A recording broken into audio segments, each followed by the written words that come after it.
যদি ওদের তুমি ছাওয়া মারিয়ে যাও কিংবা টাচ করো তো তুমি চোখে অন্ধ হয়ে যাবে। এই জন্য Lakshmi cycle, captain Lakshmi cycle, উনি এটা প্রমাণ করার জন্য আদিবাসী দলিতদেরকে টাচ করে এসে ঠাকুমাকে বলেছিলেন, ঠাকুমা আমি তোকে টাচ করে এলাম, আমি তো কই অন্ধ হলাম না। ওনার কাকা বিশিষ্ট মানুষ ছিলেন এবং উনি বলেছিলেন না, এই ছোঁয়াছুতের বিরুদ্ধে আজ থেকে আমাদের দরজা খোলা, কেউ যাতে এর বিরুদ্ধে যাতে এরকম ভাবে না করে, বিরোধ করেছিলেন। উনি পড়াশোনায় অনেক মেধাবী ছিলেন, পড়াশোনা করে আপনারা জানেন সকলে উনি MBBS পাস করেন, ডাক্তার হন এবং তিনি ডাক্তারি কাজে নিযুক্তও ছিলেন। এবং 1943 সালে যখন নেতাজি সুভাষচন্দ্র বসু সিঙ্গাপুরে যান এবং তখন স্বাধীনতার জন্য যিনি আন্দোলনে ডাক দিয়েছিলেন তিনি দেখা করার জন্য আগ্রহ প্রকাশ করেছিলেন। নেতাজি রাজি হয়ে ওনাকে ডেকেছিলেন এবং দেখা সাক্ষাৎ করে ওনাকে বিশেষ দায়িত্ব দিয়েছিলেন, ঝাঁসি রানীর ক্যাপ্টেন বানিয়ে দিয়েছিলেন তখনকার সময় মন্ত্রী। এবং ওনাকে দেখে সিঙ্গাপুরের বহু মহিলারা সেই আন্দোলনে যোগদান দিয়েছিলেন। তিনি ওই লোক জীবনকে ছেড়ে দিয়ে স্বাধীনতা সংগ্রামে যুক্ত হয়েছিলেন, কারাবরণ করেছেন। 1945 সালে 46 সালে ছাড়া পেয়েছেন। দেশ স্বাধীন হয়েছে, পরবর্তী সময়ে তিনি এখানে চলে আসেন এবং যখন ভারতবর্ষ যখন মুক্তিযোদ্ধা শুরু হয়, বাংলাদেশে মুক্তিযোদ্ধায় বহু ত্রাণ শিবিরে বহু মানুষকে তিনি চিকিৎসা করেন এবং জীবনে 81 বছর বয়স পর্যন্ত তিনি 2006 পর্যন্ত তিনি মানুষের সেবা করে গেছেন, ডাক্তারি দেখে গেছেন। 92 বছর বয়স পর্যন্ত তিনি এই পরিষেবা দিয়ে গেছেন। শেষে তিনি 2012 সালে আজকের দিনে তিনি আমাদের সকলকে ছেড়ে চলে যান। তার আদর্শ, তার নীতি আমরা কোনোদিনই ভুলব না। আমরা যারা এই সংগঠন করি, 1981 সালে যখন সর্বভারতীয় সংগঠন হয় তখন তিনি তাতে যোগদান করেন। তিনি 1975 সালে তিনি রাজ্যসভার সাংসদ হন। তিনি অনেক কিছু, অনেক গুণের ছিলেন, আছে আমাদের মাধ্যমে ওনারা আলোচনা করবেন। আমি আপনাদের কাছে বলবো আপনারা সকলে মন দিয়ে শুনবেন। এই সাম্রাজ্যবাদ, বর্তমান সময়ে যে সাম্রাজ্যবাদ যেভাবে মাথা ছাড়া দিয়েছে, মানুষের বিভাজন করে দিচ্ছে, মানুষকে টুকরো করে দিচ্ছে, একটা পরিবারকে ভেঙে দিচ্ছে, আজকের দিনে ওনার মতো মানুষের আদর্শ, চিন্তা ভাবনা আমাদের নিচের স্তর পর্যন্ত ছড়িয়ে দিতে হবে।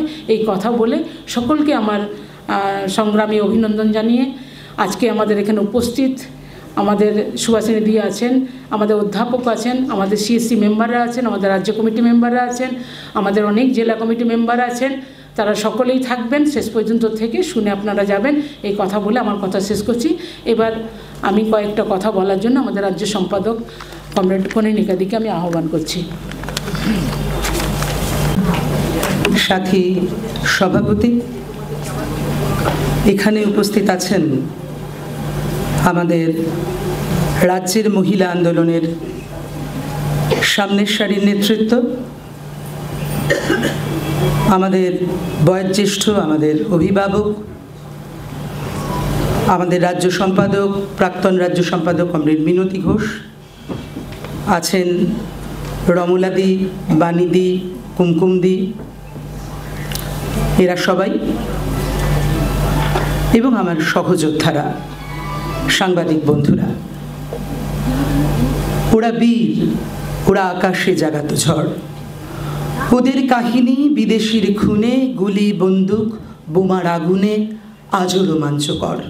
ওরা বীর, ওরা আকাশে জাগাতো ঝড়।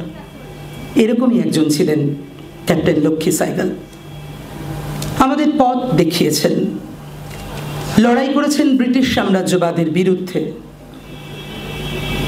যেদিন শুনেছিলেন নেতাজি সুভাষচন্দ্র বোস মহিলা নেত্রীদের সঙ্গে কথা বলতে চান, তিনি একটা সাক্ষাৎকারের জন্য সময় প্রার্থনা করেছিলেন। তখন কিন্তু তিনি চিকিৎসক, ভালো করে চিকিৎসা করেন, গরিব মানুষের চিকিৎসা, প্রান্তিক মানুষের চিকিৎসা। আসলে মতাদর্শের প্রতি দৃঢ়তাটা এমনই জিনিস, যদি কেউ মনের সত্যিকারের ভরে নিতে পারে তাহলে তা তাকে আজীবন সেই দিকে চালিত করে। আর সে কারণের জন্যই বারবার তার মনে হতো স্বাধীনতা সংগ্রামে অংশগ্রহণের কথা করেছেন। গান্ধীজি যখন বলেছিলেন যে সবাইকে কলেজ ছেড়ে বেরিয়ে আসতে হবে, ভেবেছিলেন কেন? তাহলে শিক্ষিত হয়ে তারা নেতৃত্ব দেবে কেমন করে অন্যরা, মনে মনে ভেবেছিলেন। তাই নেতাজি সুভাষ যখন ডাক দিয়েছিলেন, তোমরা আমাকে রক্ত দাও, আমি তোমাদের স্বাধীনতা দেব, সেই ডাকে ক্যাপ্টেন লক্ষ্মী সাইগাল আলোড়িত হয়েছিলেন, সাক্ষাৎকার চেয়েছিলেন তার। সব আলোচনা করার পর এক মুহূর্তও লাগেনি তার চিকিৎসক হিসাবে তার পেশাকে ছেড়ে দিতে। নেতাজি সুভাষচন্দ্রের অনুরোধে আমরা সবাই জানি তিনি তার ঝাঁসি বাহিনীর ক্যাপ্টেনের পদ গ্রহণ করেন, নেতৃত্বের পদ গ্রহণ করেন। নেতা তিনি ব্রিটিশ সাম্রাজ্যবাদ বিরোধী আন্দোলনের অন্যতম নেতা। প্রতি মুহূর্তে তার স্বাক্ষর রেখেছেন, লড়াই করেছেন, বারে বারে অকুতভয় বার্মার জঙ্গলে ধরা পড়েছেন, আত্মগোপন করেছেন, লড়াই ছাড়েননি। নৌবিদ্রোহের অন্যতম নায়ক আমরা সবাই জানি, প্রেম কুমার সাইগালের সঙ্গে তিনি বিবাহ সূত্রে আবদ্ধ হন। ওই যে বললাম মতাদর্শ, তার দৃঢ়তা, আর তাই তাদের পথ চলাতেই তাদের পরবর্তী প্রজন্ম আমাদের সামনে আমাদের নেতৃত্ব হিসাবে উপস্থিত কমরেড সুভাষিনী আলী। আমরা লক্ষ্মী সাইগালের থেকে শিখেছি সাম্রাজ্যবাদের বিরোধিতা, শিখেছি প্রতিদিন জীবনকে অনুশীলন করে শিখেছি, তার লড়াই দেখে শিখেছি। আর আজকে যখন তার এই লক্ষ্মী সাইগালের প্রয়াণ দিবস প্রতি বছর এক একটি থিম হিসাবে আমাদের সংগঠনের পক্ষ থেকে পালন করা হয়, এবার যখন আমরা সাম্রাজ্যবাদ বিরোধী দিবস হিসাবে পালন করছি, প্যালেস্তাইন গাজা শেষ করে দিচ্ছে ইসরায়েল, আমেরিকান সাম্রাজ্যবাদ তার পেছনে প্রতিদিন নিজেদের সমস্ত রকম ঘৃণা, হিংসা তা গাজার শিশুদেরকে ছাড়ছে না। আর কি না জানি আমরা, যে কোনো এই ধরনের বিষয়ে সবচেয়ে বেশি আক্রান্ত হয় মহিলা শিশুরাই আক্রান্ত হয়েছেন বেশি। প্রসারিত করতে চাইছে ওরা যুদ্ধকে। আমরা বলছি আমরা যুদ্ধ চাই না, যুদ্ধের বিরুদ্ধে যুদ্ধ। আমরা শান্তি চাই মানুষের জন্য, সব মানুষের জন্য। খাওয়া পড়ার ব্যবস্থা, শিক্ষা, বাসস্থান, তার যতটুকু মৌলিক দাবি তার জন্য আমাদের লড়াই। আর এই লড়াইকে আমরা সামনে এগিয়ে নিয়ে যেতে চাই। তাই এরকম দিনগুলো যারা প্রয়াত হয়েছেন আমাদের জন্য ক্যাপ্টেন লক্ষ্মী সাইগাল অনেক কিছু রেখে গেছেন। রাষ্ট্রপতি পদে প্রতিদ্বন্দ্বিতা করেছিলেন, পরেতে ভারতের কমিউনিস্ট পার্টি মার্ক্সবাদীর সঙ্গে যুক্ত হয়েছিলেন। বনগাঁ সীমান্তে বাংলাদেশের মুক্তিযুদ্ধের সময় জ্যোতি বসুর আহ্বানে সাড়া দিয়ে শিবির খুলেছিলেন। বহু প্রতিটি কোণা যেন তার জীবনের আমাদেরকে শিক্ষিত করেছে, আমাদেরকে এই যুদ্ধের বিরুদ্ধে, এই ধ্বংসের বিরুদ্ধে, সাম্রাজ্যবাদের বিরুদ্ধে লড়াইতে উদ্দীপিত করেছে। আমরা এই কথাগুলো আরও বেশি করে শুনে নিতে চাই, নিজেদেরকে শিক্ষিত করতে চাই, আরও বেশি করে আমরা নিজেরা দৃপ্ত হতে চাই প্রতিবাদে, প্রতিরোধে, যাতে অন্যায়ের বিরুদ্ধে, সাম্রাজ্যবাদের বিরুদ্ধে প্রতিবাদ প্রতিরোধের মশাল জ্বালিয়ে এগিয়ে যেতে পারি সামনের দিকে। ক্যাপ্টেন লক্ষ্মী সাইগাল ধ্রুব তারার মতো আমাদের কাছে থাকবেন, বেঁচে থাকবেন তার কাজের জন্য, তার শিক্ষার জন্য, তার লড়াইয়ের জন্য। ক্যাপ্টেন লক্ষ্মী সাইগাল, আমরা কোনোদিন তোমাকে ভুলব না। ক্যাপ্টেন লক্ষ্মী সাইগাল, তুমি আমাদের মনের মণিকোঠায়। ক্যাপ্টেন লক্ষ্মী সাইগাল, অমর রাহে। ধন্যবাদ, নমস্কার। ধন্যবাদ। এর আগে আমার একটু ভুল বলে ফেলেছিলাম আমাদের যাদবপুরের অধ্যাপক সাহেব। আমি না যেটা ভুল স্বীকার করতে আমরা শিখেছি। আমি আব্দুল কাফি আজমি বলে ফেলেছিলাম, এটা আমার ভুল। আমি এবারে আব্দুল কাফি সাহেবকে আমি বলছি এখানে এসে ওনার বক্তব্য রাখার জন্য। অনিচ্ছাকৃত ত্রুটির জন্য সরি।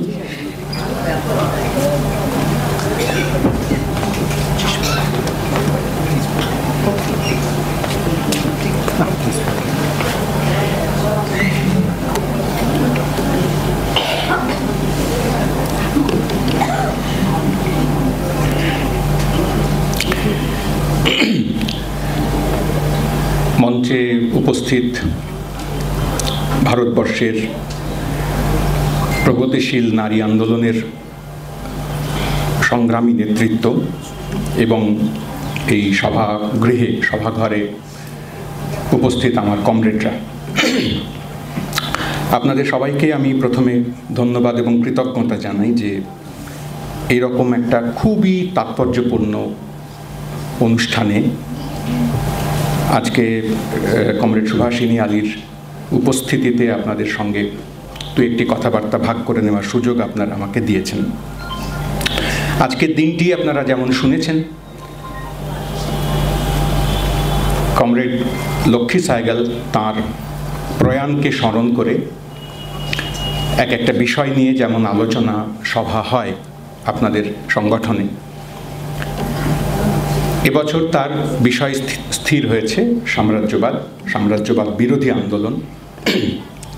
আমাদের বর্তমান অংশগ্রহণ গোটা পৃথিবীর মানুষের সামনে কিভাবে সেই লড়াই মানুষের তা উপস্থিত হয়েছে সেই বিষয়ে কিছুটা আলাপচারিতা।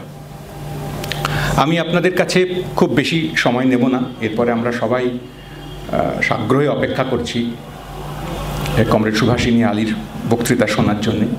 আমি খুব কম সময়ে 20-25-30 মিনিটের মধ্যে আমার এই সময়ে দাঁড়িয়ে যে কথাগুলো খানিকটা স্মরণ করা দরকার সাম্রাজ্যবাদ বিরোধী আন্দোলনের কর্মী এবং সৈনিক হিসেবে আমাদের, সেই বিষয়ে আমার যেটুকু বোঝাপড়া আপনাদের সামনে উপস্থিত করার হাজির করার চেষ্টা করছি।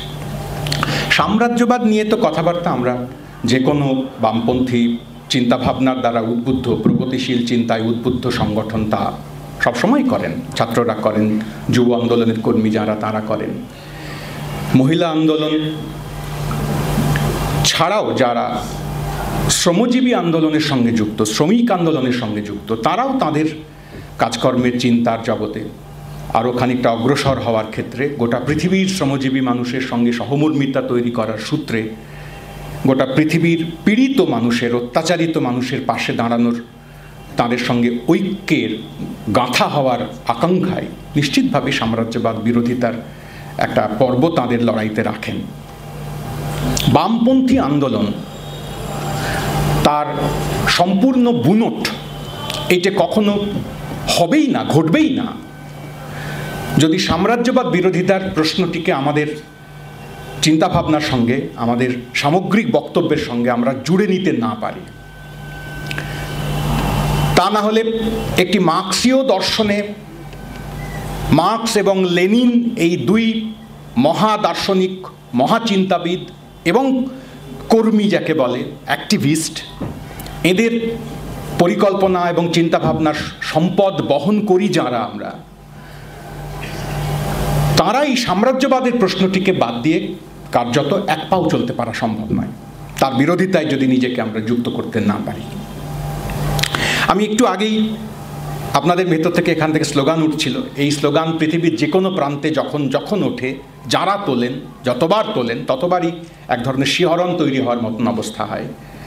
যখন স্লোগান ওঠে কখনো যে সমানাধিকারের দাবিতে যে কোনো মানুষ, সে নারী আন্দোলন হতে পারে, ছাত্রদের আন্দোলন হতে পারে, দলিত মুভমেন্টের কোনো প্রশ্ন তা হতে পারে,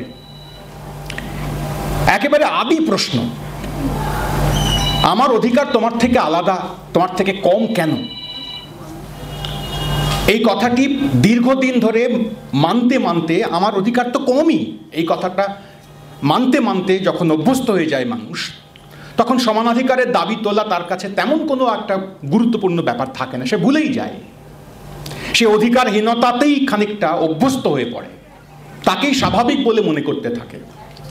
তারপর কোনো এক পর্বে এসে তার চৈতন্যের চিন্তাভাবনার এক ধরনের উল্লম্ফন তৈরি হয়, একটা লাভ তৈরি হয়। তার জন্য একটা বিপ্লবী রাজনৈতিক দর্শন তাকে সাহায্য করতে পারে, তার পাশের কোনো কমরেড তাকে সাহায্য করতে পারেন, তার সাধারণভাবে গোটা পৃথিবীর যে লিবারেল ভাবনা চিন্তার সংস্পর্শ তার থেকেও তিনি রসদ সংগ্রহ করতে পারেন। কিন্তু একবার তিনি যদি সমানাধিকারের দাবি তোলা শুরু করে ফেলেন, তাহলে শেষ পর্যন্ত সেই সমানাধিকারের দাবি তাকে অবধারিতভাবে ওই সাম্রাজ্যবাদ বিরোধিতার দিকে, ওই কলোনি শাসকদের যে সমস্ত প্রকল্প, কাজকর্ম, চিন্তা, আকাঙ্ক্ষা, তার বিরুদ্ধে অবস্থান নিতে বাধ্য করবেই। কারণ শেষ পর্যন্ত নানা ধরনের অধিকার হরণের যে কাজকর্ম আমরা লক্ষ্য করি, সামাজিক স্তরে, অর্থনীতির ক্ষেত্রে, ভাষার ক্ষেত্রে, কোনো একটা দেশ তার ভেতরের নানা ধরনের স্তর যেরকম থাকে, উপরের স্তরের লোকেরা তথাকথিত তলার স্তরের লোকেদের অধিকার কেড়ে নেওয়ার বা অধিকার না দেওয়ার যত রকম ছলচাতুরি ছক তৈরি করেন, সেই সমস্ত ক্ষেত্রেই এইটা একটা কেন্দ্রীয় ভাবনা, সমানাধিকার। সাম্রাজ্যবাদ সংক্রান্ত আলোচনাতেও এই প্রশ্নটা ঘুরে ফিরে আসা কথা। একদল মানুষ নানা কারণে মনে করেছেন, কি কারণ সেসবের অর্থনৈতিক, রাজনৈতিক সমস্ত ব্যাখ্যা বিশ্লেষণ আছে। শুধু মনে করেছেন, একদিন সকালবেলায় উঠে মনে করলেন কেউ একজন যে চলো কালকে আমি অমুকের বাড়ি একটু আক্রমণ করব, আমার বাড়ির পাঁচিল খানিকটা বাড়িয়ে নেব, আমার উঠোন খানিকটা বাড়িয়ে নেব। না, তেমন করে ঘটে না। এমনকি একেবারে প্রাচীনকালে যখন একজন রাজা তার পাশের রাজ্যকে আক্রমণ করতেন, তার রাজ্যের সীমানা বাড়াবার জন্যে সাম্রাজ্য বিস্তার করতেন, আপনাদের মনে পড়বে ছোটবেলায় যখন আমরা বইতে ইতিহাস পড়ি, তখন সাম্রাজ্য বিস্তার এই কথাটা আমরা বেশ আহ্লাদের সঙ্গেই সচরাচর পড়তাম। আমি তো পড়তাম অন্ততপক্ষে, আপনাদের কথা সবটা বলতে পারবো না। যে রাজা সাম্রাজ্য বিস্তার করতে পারেন, বিরাট বড় তার সাম্রাজ্য হয়, শুরু করেছিলেন ছোট্ট একটা জায়গা দিয়ে, তারপর আস্তে আস্তে তার ক্ষমতার জন্য, তার ক্ষমতার বলে, তার বুদ্ধিমত্তায়, তার নানা ধরনের কৃতিত্বে তিনি একদিন বিরাট এক সাম্রাজ্যের অধিপতি হয়ে দাঁড়ালেন। পাশের সমস্ত রাজ্যকে দখল করতে করতে গেলেন, ঘোড়া ছুটি দিলেন টগবগিয়ে। এরকম রাজাকে আমরা বেশ সম্মান শ্রদ্ধা করতে শিখেছি, যে কিছুই ছিল না, তারপরে এত বড় একটা সাম্রাজ্য করলো। তো আমরা সাম্রাজ্য বিস্তার বলতাম, এবং এটা ভালো ব্যাপার বলে মনে করার একটা চল ছিল, রেওয়াজ ছিল। আমরা তখন এটা খেয়াল করতাম না ছোটবেলায় যে সাম্রাজ্য বিস্তার এটা রাজার দিক থেকে যদি দেখা যায়, তাহলে এটা অত্যন্ত চমৎকার গর্বের ব্যাপার হতে পারে। রাজার পক্ষের লোক ভাবতে পারেন আমাদের রাজা এত এত সাম্রাজ্য আমাদের দখলে নিয়ে এসেছিলেন।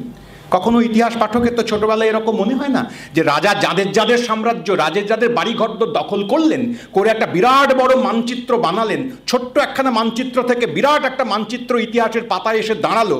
একজন ছোট্ট বালক কিংবা বালিকা ইতিহাসের বই পড়তে পড়তে সে চমকিত, শিহরিত হয়ে উঠতে থাকলো।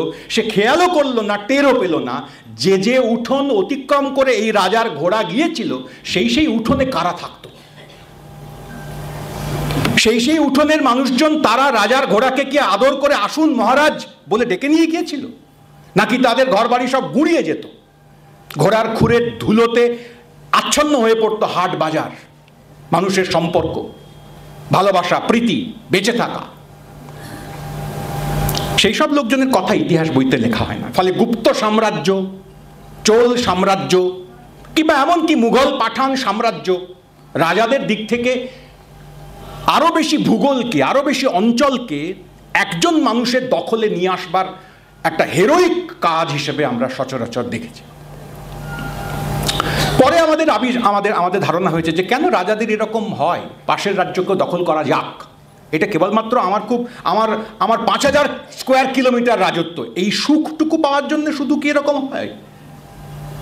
পাশের রাজার থেকে আমার কাছে বেশি পরিমাণ সম্পদ আছে, আমি 4 কোটি লোকের মালিক, এই জন্য রাতে কি ঘুম বেশি ভালো হয়, তাই রাজারা এরকম করেন এত সৈন্য সামন্ত নিয়ে গিয়ে?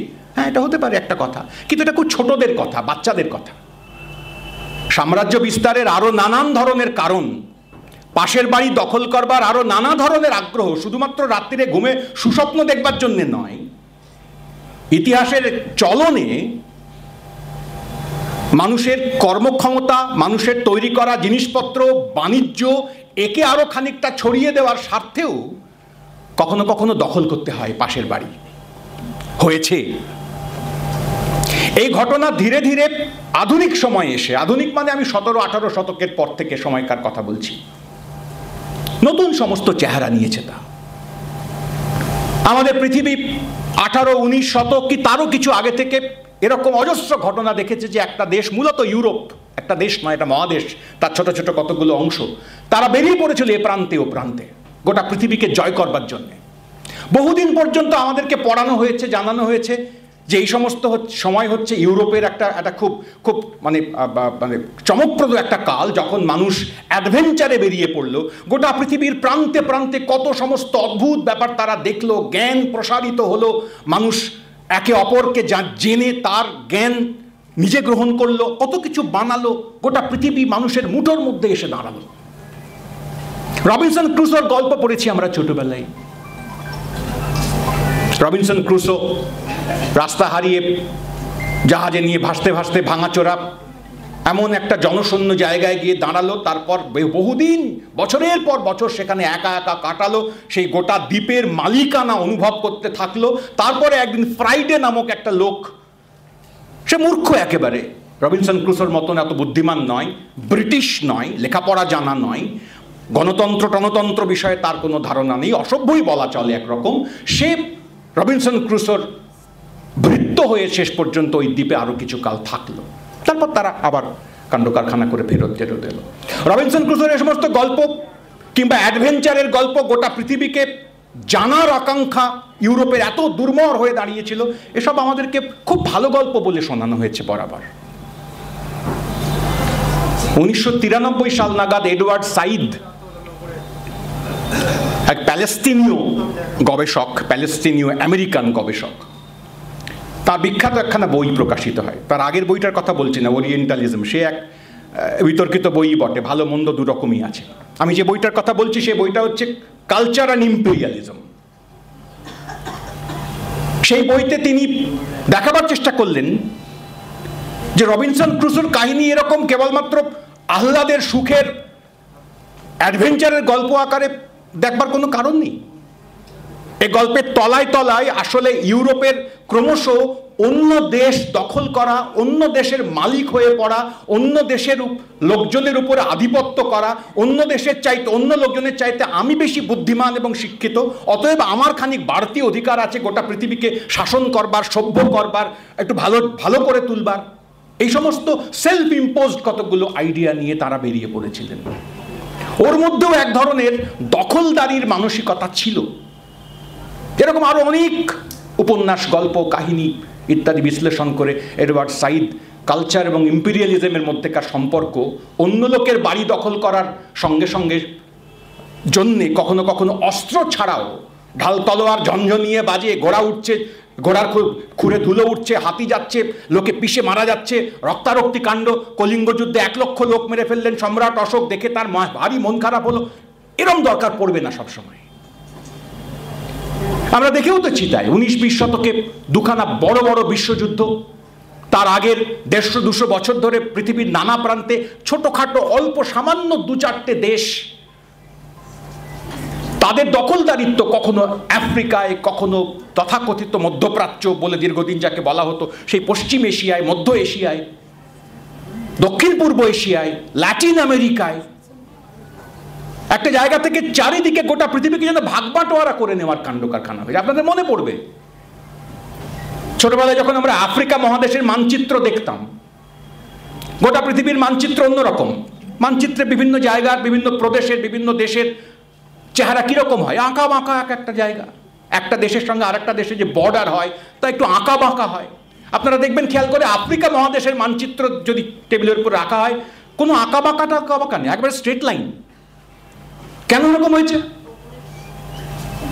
তার একটা বড় কারণ হচ্ছে, অন্যতম বড় কারণ হচ্ছে, ওই দেশ যারা দখল করে নিয়েছিলেন, যারা ওই দেশের মালিক হয়ে প্রায় বসেছিলেন, যখন তাদেরকে শেষ পর্যন্ত গোটা পৃথিবীব্যাপী কলোনি বিরুদ্ধের যে যুদ্ধ, মাথা চাড়া দিয়ে উঠলো, দারুণ তীব্র হয়ে উঠলো যখন একে একে কলোনিগুলো থেকে সেটলারদেরকে চলে যেতে হলো। তখন কতকটা ওই মানচিত্রকে টেবিলের মধ্যে বসে স্কেল টেনে টেনে এইটা তোকে দিলাম, এইটা তোর, এই দেশটার নাম এইটা, এখানে এরা থাকবে, এরকম মানচিত্র তৈরি করা হয়েছিল। এই দেশ ভেতর থেকে সবটা গড়ে ওঠেনি, অনেকখানি উপর থেকে চাপিয়ে কাঁচি দিয়ে কেটে এক একটা দেশ তৈরি করে দেওয়া হয়েছে। কারা করেছিলেন?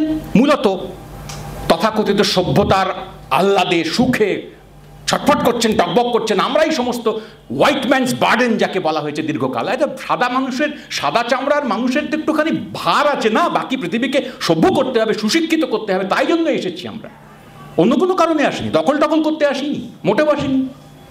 সাম্রাজ্যবাদ কার্যত মধ্যযুগের, প্রাচীন যুগের রাজাদের মতন টেরিটরি দখল করে ঘোড়া ছুটিয়ে দখল করার পরিবর্তে এইরকম একটা বয়ান আমাদের সামনে হাজির করা হয়েছে অনেক দিন। আমরা তোমাদের ভালো করতে চাই। কি বিপদ! ভালো করতে চাওয়া এই একটা ভারী বিপজ্জনক প্রকল্প। ছটফট করছি ভালো করতে চাওয়ার জন্য, যদি ভালো করতে না দিস তাহলে একেবারে কামান গুঁজে দেব, দিতেই হবে তোর ভালো করতে। সাম্রাজ্যবাদের এরকম একখানা পর্ব, একটা কাল গেছে। এত সমস্ত খুচরো খাচরা সাম্রাজ্যবাদ নিয়ে ছড়িয়ে ছিটিয়ে থাকা ব্যাপার স্যাপার আমাদের দেশে রবীন্দ্রনাথ ঠাকুর 1905 সালে একখানা প্রবন্ধ লিখেছিলেন ইম্পেরিয়ালিজম এই নামে।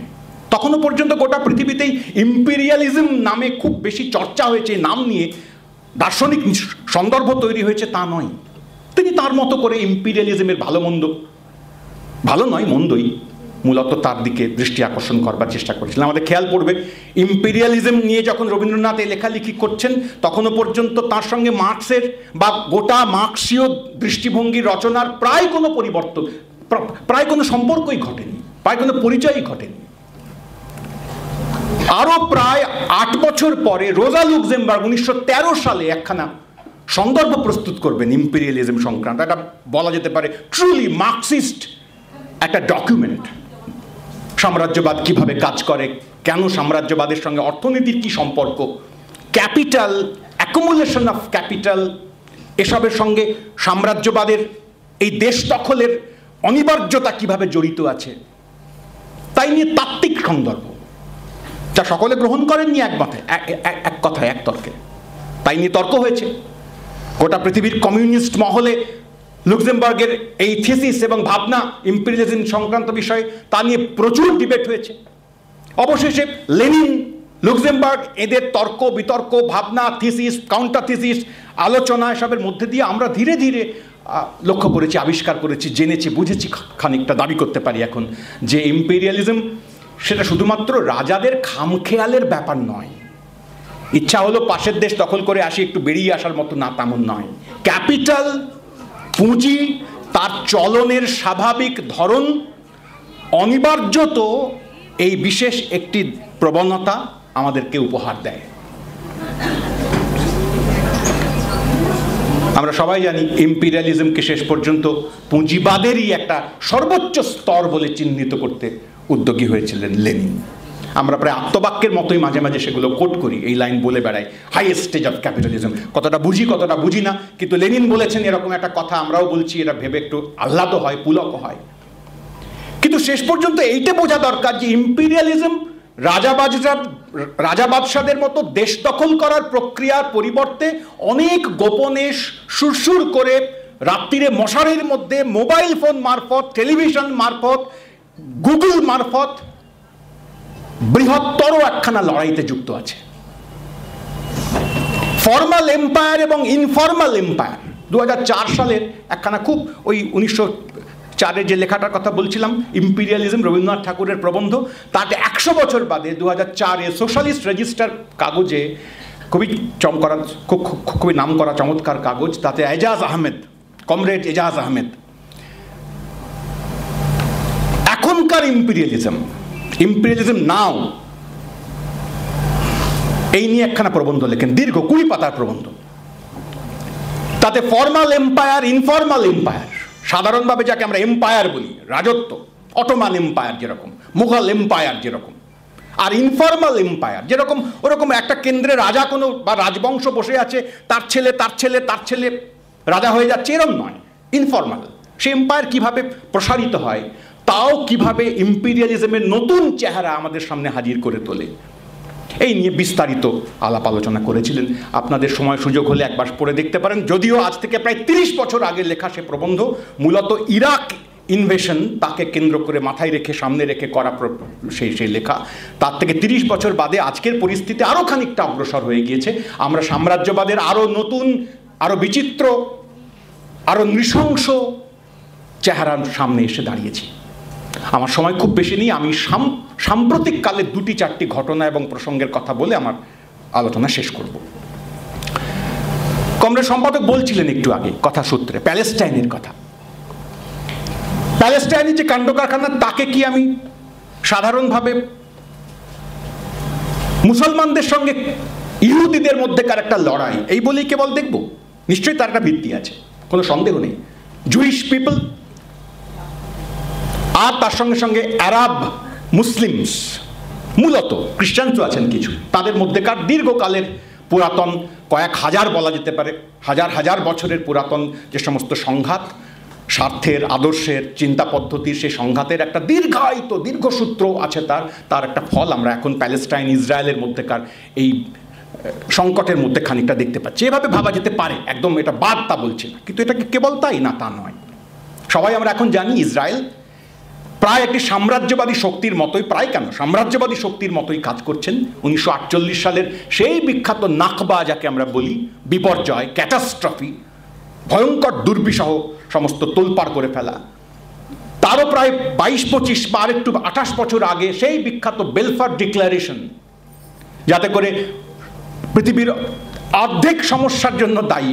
এক বিখ্যাত পণ্ডিতের কথা আছে, পৃথিবীর বর্তমানে যে সমস্ত সমস্যা তার প্রায় সিংহভাগ সমস্যার জন্য দায়ী হচ্ছে ব্রিটিশ কলোনি যারা তৈরি করেছিলেন তারা। তো সেই সূত্রপাত বলা যেতে পারে বেলফার ডিক্লারেশন, যার মধ্যে দিয়ে একটা ভূখণ্ডকে কমপ্লিটলি তাদের অধিবাসীদের মধ্যে থাকা মানুষজনের পরামর্শ চিন্তা কিচ্ছু না ব্যবহার করে, তাদেরকে কোনোভাবে কনসাল্ট না করে আর একদল মানুষকে দিয়ে দেওয়া হলো, যাও তোমরা থাকো ওখানে। ব্রিটিশ ম্যান্ডেট দখল করে নিয়েছিল, ওটা ব্রিটিশের অধিকারে আছে এরকম বলে কথা। তারপর বলো যাও, কোথায় যাবে তারা, কেন যাবে? একটা যুক্তি বের করা হলো। যুক্তি বের করা হলো এই, সেই পুরাতন তোরা, TORAH, তোরা, জুইশ পিপলের ধর্মগ্রন্থ, ওল্ড টেস্টামেন্টের মতন প্রায় বলা যেতে পারে। তাতে ঈশ্বর বলেছিলেন, প্রমিস করেছিলেন, তাদের ঈশ্বর প্রমিস করেছিলেন যে এই জায়গাগুলো আমাদেরকেই, ইসরায়েলাইট যারা, তাদেরকে দেওয়া হবে কোনো এক সময়। তাই এই জায়গাটা আমাদেরকে দেওয়া হলো। আমাদের ধর্মগ্রন্থে লেখা আছে ঈশ্বর আমাদের এই জায়গাগুলি, এই পুরো ভূমি আমাদেরকেই প্রমিস করেছিলেন, তাই আমরা প্রমিসড ল্যান্ডে ফিরছি। এরকম একটা আজগুবি গালগল্প বানানো একটা প্রসঙ্গকে সামনে রেখে তারা ফিরে এলেন ইসরায়েল নামক একটা নতুন দেশ তৈরি করার কথা বলে। নাকবা হলো বিপর্যয়, এথনিক ক্লিনজিং বলা হয়, আমরা বলি তাকে। একেবারে বাংলা করে বললে এথনিক ক্লিনজিং এর অনেক তাৎপর্য তা হতে পারে, খুব সাদা বাংলায় বললে একেবারে নামও নিশান মুছে সাফ করে দেওয়া, ক্লিনজ, পরিষ্কার করে দেব, থাকবেই না কিছু, একটা বীজও থাকবে না।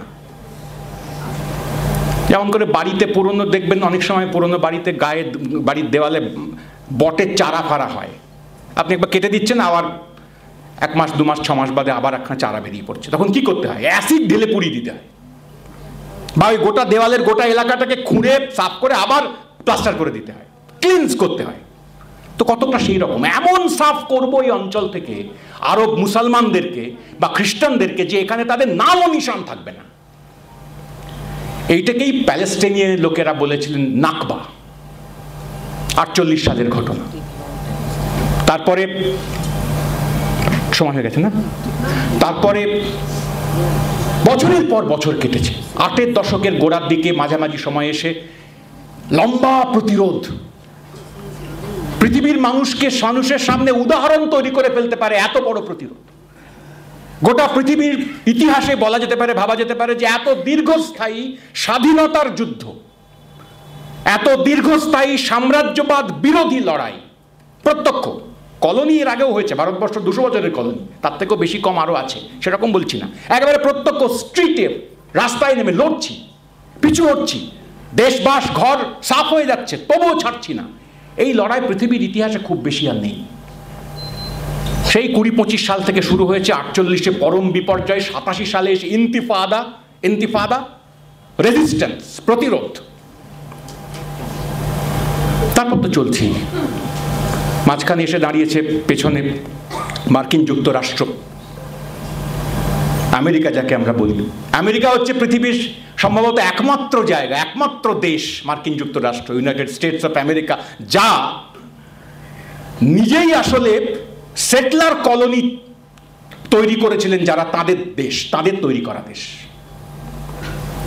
আমেরিকার নিজেদের অধিবাসীদেরকে হঠিয়ে, সাফ করে, মেরে, কখনো কখনো বিতাড়িত করে বাইরের লোকেরা গিয়ে ওই দেশ তৈরি করেছিলেন। এই যে এখন দেখছেন না, ডোনাল্ড ট্রাম্পকে নিয়ে অভিবাসন সংক্রান্ত নানান প্রসঙ্গ যখন তুলছেন, তখন আমেরিকার ভেতর থেকে অনেক মানুষ একথা বলে ফেলছেন যে ট্রাম্প আসলে কে? সেও তো অভিবাসী, এসছিল 1-2 প্রজন্ম আগে, তার স্ত্রী এসছেন মাত্র কয়েক বছর আগে। তো গোটা দেশটাই অভিবাসীদের, সেটলারদের। ওদের আসল লোকগুলোকে তাড়িয়ে দিয়ে অন্য লোকেরা এসে, সাদা চামড়ার লোক এসে বলেছে আমাদের দেশে এটা থাকবো। এবার তারা আর এক দেশে গিয়ে বলবার চেষ্টা করছে। আমেরিকার ভেতরেও মাঝে মাঝে এরকম কথা উঠছে এখন, যে আমেরিকার চাইতেও সম্ভবত আমেরিকা এখন ইসরায়েলের স্বার্থ বেশি দেখে। ভেতরে ভেতরে আমেরিকাও ইসরায়েল পন্থীদের দ্বারা অধিকৃত হয়ে গিয়েছে কিনা, আমেরিকার সমস্ত সিদ্ধান্ত, তার অর্থনীতি, তার রাজা কে হবে, মানে নেতা কে হবে, তার রাজনীতি কোন পথে চলবে, তার বিদেশ নীতি কীরকম হবে, তার দেশের অর্থনীতির প্রসঙ্গ কীরকম হবে, এসব ঠিক করেন এখন ইসরায়েল লবি। আমেরিকার মাটিতে দাঁড়িয়ে যদি আমেরিকা মুর্দাবাদ কেউ বলে, তাহলে তার অ্যারেস্ট হয়তো নাও হতে পারে। সে আমেরিকার গণতন্ত্রের দেশ, স্ট্যাচু অফ লিবার্টি বলে একখানা মূর্তি ওখানে গড়ে রাখা আছে, দেশকে গালমন্দ করতে পারে। কিন্তু ইসরায়েল মুর্দাবাদ বললে তার জেল হবে। আমেরিকার মাটিতে দাঁড়িয়ে আপনি আমেরিকাকে গালমন্দ করতে পারেন, ইসরায়েলকে গালমন্দ করতে পারবেন না। সব জায়গায় নয়, বেশ কিছু প্রভিন্সে এরকম ঘটনা হয়ে আছে। তো সোজা কথায় আমেরিকা ইসরায়েলের পেছনে দাঁড়িয়ে শেষ অবধি প্যালেস্টাইনের এই যে বিরাট ভূখণ্ড, তাকে কমপ্লিটলি, পূর্ণাঙ্গভাবে দখল করবার কাজ ঘটিয়ে চলেছেন প্রতিনিয়ত, প্রতি মুহূর্তে। আমরা মাঝে মাঝে প্রত্যাশা করি, আচ্ছা আমেরিকার এই প্রেসিডেন্ট চলে গেলে বোধহয় যুদ্ধের বা আক্রমণের তীব্রতা একটু কমবে। এর আগে যিনি ছিলেন তিনি চলে যাওয়ার মুহূর্তে কেউ কেউ আশা করলে, এবার ট্রাম্প এলো, এবারেও কি ওরকম মারবে? না, আর বোধহয় মারবে না। তারপর দেখা গেল আরো বেড়ে গেল। তারপর ট্রাম্প বললেন আমরা গোটা প্যালেস্টাইনকে মুছে সাফ করে ওখানে একটা টুরিস্ট স্পট বানাবো, লোকে বেড়াতে যাবে, গিয়ে দেখবে আচ্ছা এইখানে এই একটা অলিভ গাছ, এই সেই অলিভ গাছ যেখানে প্যালেস্টাইনের লোকেরা বসে গল্প করত, দেখার জায়গা একখানা। এই সেই বন্দর যেখানে অমুক কালে অমুক হতো, এই সেই জায়গা যেখানে একসঙ্গে 500 লোককে দাঁড় করিয়ে গুলি করে মেরে ফেলেছিলাম, আহ কি দর্শনীয়। এই সেই জায়গা যেখানে আমরা একটা খাবার দেওয়ার জন্য শিবির তৈরি করেছিলাম, এবং তারপর লাইন দিয়ে দাঁড়িয়ে সেই লোককে বলেছিলাম এসো এখানে খাবার দেওয়া হবে বিনা পয়সায়। তারপর যখন তারা লাইনে দাঁড়ালো, শিশু, মহিলা, বৃদ্ধ সমেত, কত সহজে আমাকে তো ঘুরে ঘুরে বেড়াতে হলো না, বন্দুক নিয়ে খুঁজে খুঁজে মারতে হলো না, এক জায়গায় জড়ো করলাম, সবাই এলো, একসঙ্গে মেরে ফেললাম, কি চমৎকার। এই সেই জায়গা যেখানে একসঙ্গে এত কম সময়ে এত লোককে খুন করা গিয়েছিল। গোটা পৃথিবী দেখছে একরকম করে। একদল মানুষ সেটা বলবার চেষ্টা করে চলেছেন, আহা প্যালেস্টাইনের মানুষজন, 5 মিনিট আর, প্যালেস্টাইনের মানুষজন কি দুঃখে আছে, ঈশ্বর আল্লাহ তাদেরকে রক্ষা করুক, আল্লাহ নিশ্চয়ই তার পাশে দাঁড়াবেন। এই গোটা যুদ্ধটাই মুসলমানের যুদ্ধ, যেন খ্রিস্টানদের বিরুদ্ধে, মাফ করবেন, ইহুদিদের বিরুদ্ধে। এভাবে দাঁড় করাবার চেষ্টা করছেন একদল মানুষ প্রাণপণে, আরো দোয়া চাইছেন, আরো নামাজ পড়ছেন, আরো কোরআনের লাইন উদ্ধৃত করবার চেষ্টা করছেন যে আল্লাহ রহমত দেবেন, আল্লাহ জান্নাত দেবেন। তাদের প্রতি আমার কোনো ক্ষোভ রাগ আমি প্রকাশ করছি না। আমি শুধু এটুকু বলছি যে এটাই শুধুমাত্র নয়, গোটা পৃথিবীতে যে প্রান্তে প্রান্তে কিছু কিছু মানুষ এই চূড়ান্ত সাম্রাজ্যবাদী আগ্রাসন, এই চূড়ান্ত নতুন সেটলার কলোনি তৈরি হওয়ার কাজ তার বিরোধিতা করছেন, রাস্তায় নেমে চিৎকার করছেন, ইউরোপিয়ান ইউনিয়নের মধ্যে দাঁড়িয়ে গিয়ে কখনো কখনো কথা বলছেন, যে মানুষজনেরা তারা সবাই কিন্তু তেমন লোক নন, তারা সবাই ইসলাম ধর্মাবলম্বী নন, তারা মুসলমানদের সঙ্গে জুইশ পিপলের যুদ্ধ হচ্ছে এইভাবে এটা দেখেন না, তাদেরকেও লাগবে। ফানি আমেরিকার পপুলার লিবারেশনের যে ফ্রন্ট, পপুলার ফ্রন্ট আমেরিকার না, মাফ করবেন, প্যালেস্টাইনের ওই 5-6 দশকের সেই ফ্রন্টের একজন নেতা, মার্কসিস্ট লেনিনিস্ট বামপন্থী, 72 সালে আমেরিকা এবং ইসরায়েলের যৌথ আক্রমণে বেইরুট শহরে একটা গাড়ির মধ্যে তিনি এবং তার 17 বছরের ভাইজি একসঙ্গে খুন হয়ে যান। মিলিটেন্ট কথার এখন বাংলা করা হয় মাঝে মাঝে জঙ্গি, আর জঙ্গি বললেই সবাই ভয় পেয়ে যায়, সন্ত্রাসবাদীদের কথা বলা হচ্ছে না, সেই অর্থে নয়, মিলিটেন্ট, র্যাডিক্যাল এই অর্থে। সে মিলিটেন্ট এক ধরনের লড়াকু সৈনিক গাসান কানাফানি কমরেড, তার ইন্টারভিউ আপনারা দেখতে পারেন চাইলে খুঁজে পেতে। 72 সালে মৃত্যুর 2-3 বছর আগে কানাফানিকে ইউরোপ আমেরিকার সাহেবরা বড় বড় টেলিভিশন ক্যামেরার সঙ্গে নিয়ে গিয়ে ইন্টারভিউ করছে, কেন মারপিট করছেন গাসান কানাফানি, যুদ্ধ তো খারাপ। কানাফানি বলছে হ্যাঁ যুদ্ধ তো খারাপ, তো কেন মারামারি করছেন, পিস টক হোক, শান্তির কথা বলুন। গাসান কানাফানি নাকবাতে যার পরিবার উজাড় হয়ে গিয়েছিল, পরে অন্য জায়গায় লেখাপড়া করেছেন, বিপ্লবী আদর্শে দীক্ষিত হয়েছেন, সেই ইন্টারভিউয়ার সম্ভবত বিবিসি বা এরকম কেউ একটা হবে, তার চোখের দিকে চোখ রেখে তিনি তখন বলেন কার সঙ্গে কার কথা, বলে কেন যারা যুদ্ধ করছে আর যারা যুদ্ধে মরছে তাদের। তখন কানাফানি প্রশ্ন করেন পাল্টা, আপনি বলছেন টক হবে, কথা হবে, সোর্ডের সঙ্গে নেকের, তলোয়ারের সঙ্গে গলার, তলোয়ার আর গলা পাশাপাশি দাঁড়িয়ে থেকে কথা বলবে, কি কথা বলবে তারা শান্তির? তাকে বলা হয় কোনো কিছু করলে কি যুদ্ধটা বন্ধ করা যায় না, এত মৃত্যু, এত কষ্ট, চিলড্রেন মারা যাচ্ছে। কানাফানি বলেন যে হ্যাঁ কষ্টকর, তো খুবই কষ্টকর, যাতে যুদ্ধ না হয়, কষ্ট না হয়, এরকম মৃত্যু না হয়, তা করলেই তো হয়, কিন্তু কি করে হবে? কথা বলা মানে তো আপনি আসলে বলছেন সারেন্ডার করা, শান্তি কথা বলতে গেলে তো আসলে বলছেন যে গলাটা তলোয়ারের সামনে একটুও বাধা না দিয়ে, ছটফট না করে, একটুও তড়বড় না করে, একটুও চিৎকার না করে, এই নাও গলা দিলাম, এটা বলা, তাহলেই তো শান্তি, সবচেয়ে শান্তি, কোথাও কোনো মৃত্যু নেই। ইন্টারভিউয়ারে বলছেন কাম হোয়াট মে, যা হোক কিছু, কথা তো হবে, প্রান্ত বাঁচবে, কিছু প্রান্ত বেঁচে যাবে। তাতে একটা মারাত্মক উত্তর দিয়েছিলেন কানাফানি, এটা বলি আমি শেষ করব। সে উত্তর ছিল এই যে তাতে আপনার ভাল লাগতে পারে, it's peace for you but not for me. আমার দেশের মানুষজন শেষ বিজয় পর্যন্ত, বিজয় না হওয়া পর্যন্ত, মৃত্যু পর্যন্ত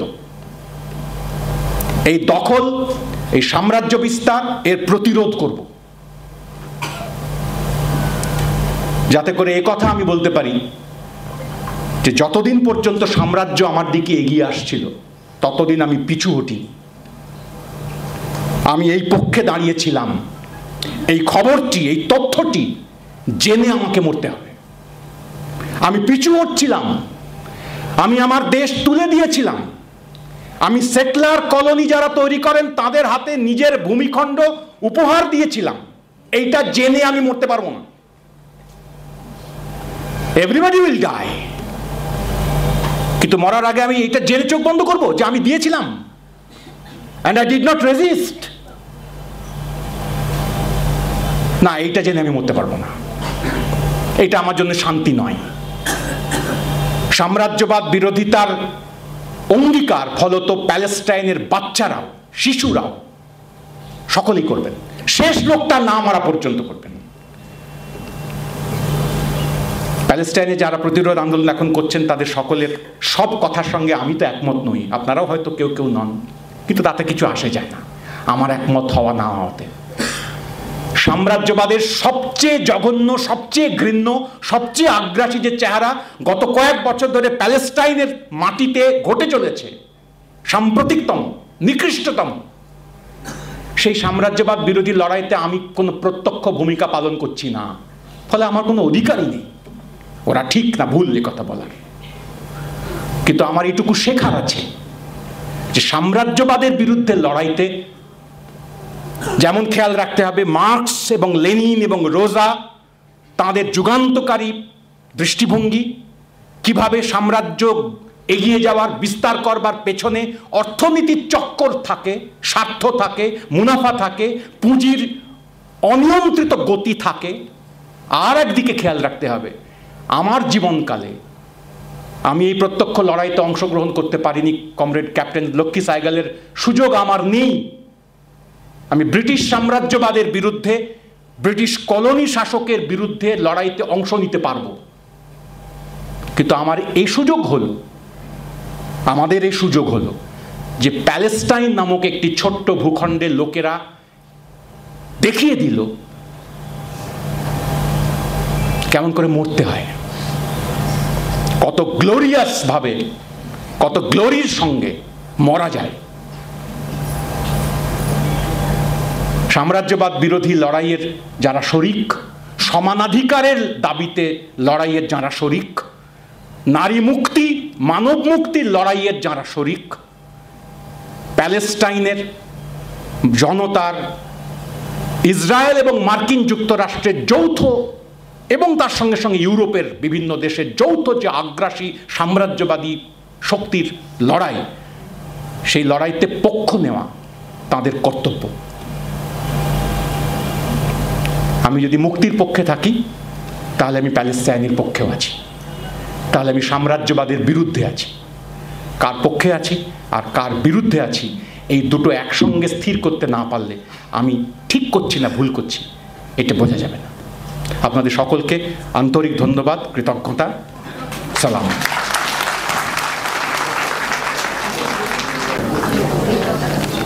আব্দুল কাফি সাহেবকে আমাদের রাজ্য কমিটির পক্ষ থেকে মূল্যবান বক্তব্যের জন্য অনেক অনেক ধন্যবাদ।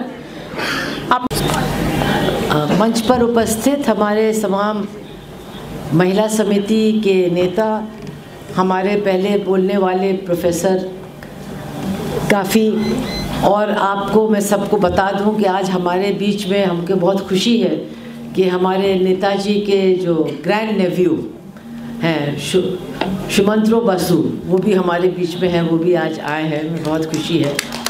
तमाम मेरी बहनों और भाइयों, ये 1997 में डॉक्टर लक्ष्मी सहगल की मौत हुई थी और उसके बाद से हमारी अखिल भारतीय जनवादी महिला समिति हर साल 23 जुलाई को उनकी याद में मनाती है और अलग अलग विषयों को लेकर के हमारे कार्यक्रम होते हैं।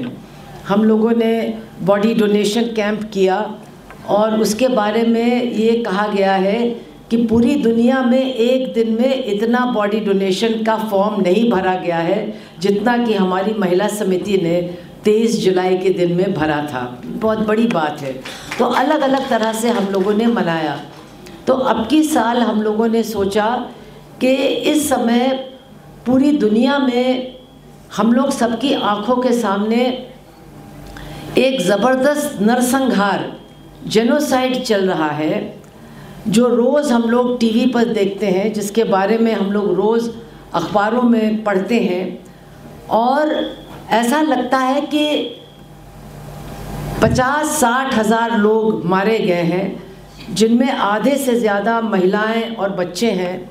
लेकिन दुनिया के अंदर एक अजीब तस्वीर दिख रही है।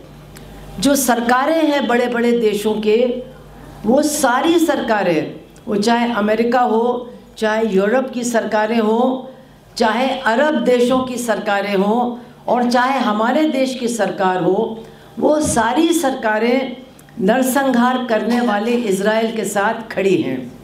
लेकिन दूसरी तरफ जो दुनिया की जनता है, जो विकसित पूंजीवादी देशों की जनता है, वहाँ के छात्र हैं, वहाँ के खिलाड़ी हैं, वहाँ के गायक हैं, वहाँ के कलाकार हैं, ये सारे लोग हज़ारों हज़ार की संख्या में फ़िलिस्तीन की जनता के साथ खड़े हैं।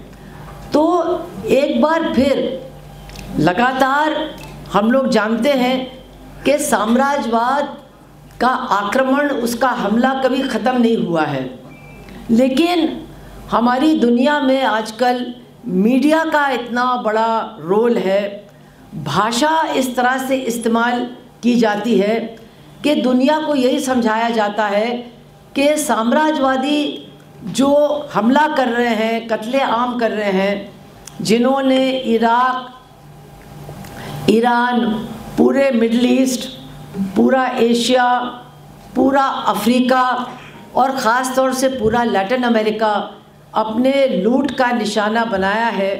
लेकिन इस सच्चाई को जो दुनिया में मीडिया की भाषा है, जो बहुत सारे बुद्धिजीवियों की किताबें हैं, वो सब इस सच को छुपाती हैं और साम्राज्यवादी देशों को ही लोकशाही जनतंत्र का केंद्र या जनवादी दुनिया का नेता इसके रूप में हम लोगों के सामने, आपके सामने और हमारे सामने प्रस्तुत करते हैं। लेकिन आज एक बार फिर बहुत सारे पर्दे हट गए हैं और एक बार फिर साम्राज्यवाद का जो असली चेहरा है वो दुनिया की जनता के सामने बहुत स्पष्ट रूप से सामने आया है और तमाम लोग आज देख रहे हैं जिन्होंने पहले समझा नहीं था कि साम्राज्यवाद का चेहरा है क्या। तो इसी संदर्भ में मैं कहना चाहूँगी कि जो हम लोग कैप्टन लक्ष्मी को याद करते हैं और आज जो साम्राज्यवाद के ख़िलाफ़ हम लोग इकट्ठा हुए हैं, ये दोनों बातों के बीच में बहुत बड़ा संबंध है। संबंध क्या है? मेरा ये मानना है और बहुत से लोगों का ये मानना है कि अगर आप साम्राज्यवाद विरोधी नहीं हैं तो आप देशभक्त भी नहीं हो सकते हैं। जो सच्चा देशभक्त है वो दुनिया के अंदर जहाँ भी जनता आज़ादी के लिए लड़ रही है, लूट के ख़िलाफ़, शोषण के ख़िलाफ़ लड़ रही है, वो उनके साथ खड़े होते हैं जो अपने देश में सच्चे देशभक्त होते हैं।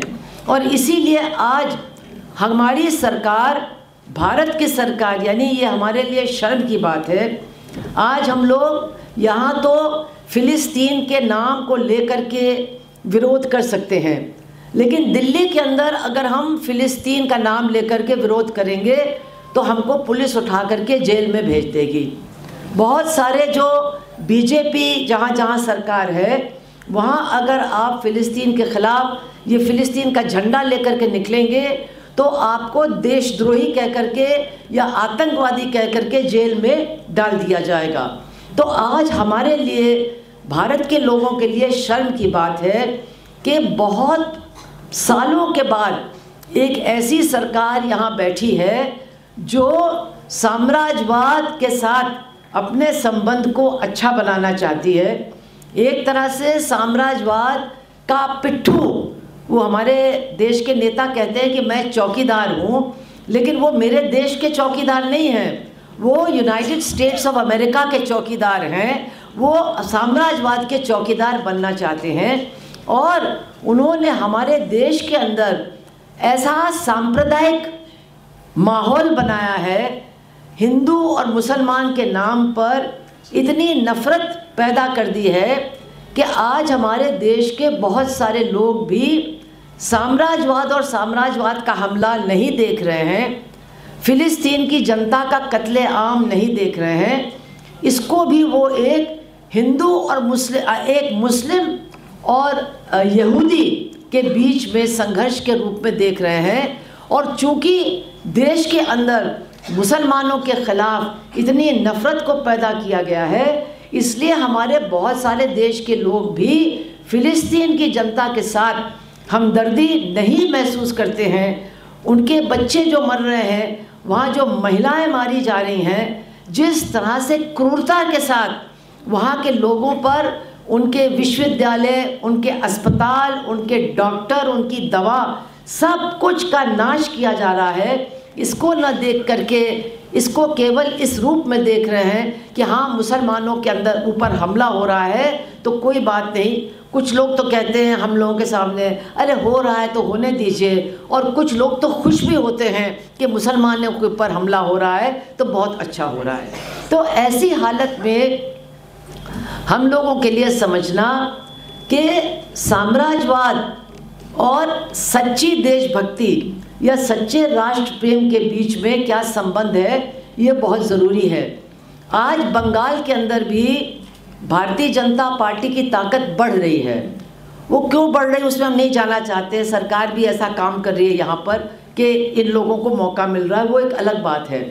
लेकिन ये हमको नहीं भूलना चाहिए कि पश्चिम बंगाल और हमारा बंगाल देश के आज़ादी के पहले ये हमारे राष्ट्रीय आंदोलन का केंद्र था, ये हमारे राष्ट्रीय आंदोलन का गढ़ था, और हमारे बहुत सारे जो राष्ट्रीय आंदोलन के स्वतंत्रता संग्राम के नेता थे उनका काम यही बंगाल में शुरू हुआ।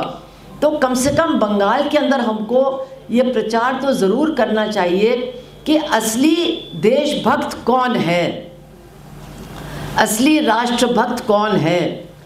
बहुत बड़ा 200 फुट लंबा खंबा के ऊपर तिरंगा झंडा फहराने से कोई राष्ट्रभक्त नहीं बन जाता है, या भारत माता की जय बोलने वाला राष्ट्रभक्त नहीं बन जाता है, या केवल कभी सिंदूर बांट करके या कभी पुलवामा की बात करके कोई राष्ट्रभक्त नहीं बनता है। वो कभी राष्ट्रभक्त हो ही नहीं सकते हैं जिन्होंने पहले अंग्रेज़ों के साम्राज्यवाद का समर्थन किया और आज अमेरिका के साम्राज्यवाद का समर्थन कर रहे हैं। आपको मालूम है कि जो लोग आज हमारे देश में राज कर रहे हैं ये कभी भी अंग्रेज़ों के ख़िलाफ़ नहीं लड़े। इनका कहना था कि अंग्रेज़ हमारा दुश्मन नहीं है, साम्राज्यवाद हमारा दुश्मन नहीं है, हमारे देश के दुश्मन तो देश के अंदर हैं। और कौन है?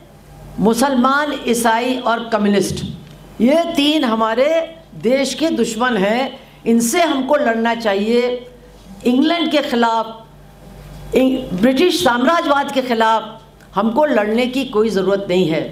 आज ये बहुत झूठ बोलते हैं, कभी ये बोलेंगे कि नेताजी तो हमारे हैं, हम नेताजी को आज याद कर रहे हैं, कभी ये बोलेंगे कि मतलब डॉक्टर अंबेडकर तो हमारे हैं, हम उनका बहुत समर्थन करते हैं, कभी कुछ बोलेंगे कभी कुछ बोलेंगे।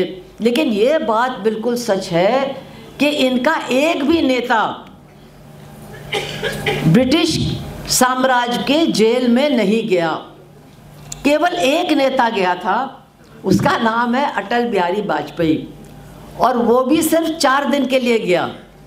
4 दिन के बाद उसने अपने साथियों का नाम बता दिया ब्रिटिश गवर्नमेंट को कि हमारे साथ कौन कौन है, और उसका नतीजा क्या हुआ कि उनके साथी सब जेल चले गए, वहाँ उन्होंने चक्की पीसी और अटल बिहारी वाजपेयी हीरो बन करके जेल के बाहर आ गए और आगे चल करके हमारे प्रधानमंत्री भी बन गए। ये इनका इतिहास है। आज हम कहीं पढ़ रहे थे कि जब सुभाष चंद्र बोस ने आज़ाद हिंद फौज बनाई सिंगापुर के अंदर, तो कई लोग हेडगेवार के पास भी गए और उन्होंने कहा कि भाई देखो ये तो बहुत बड़ा काम देश के लिए हो रहा है।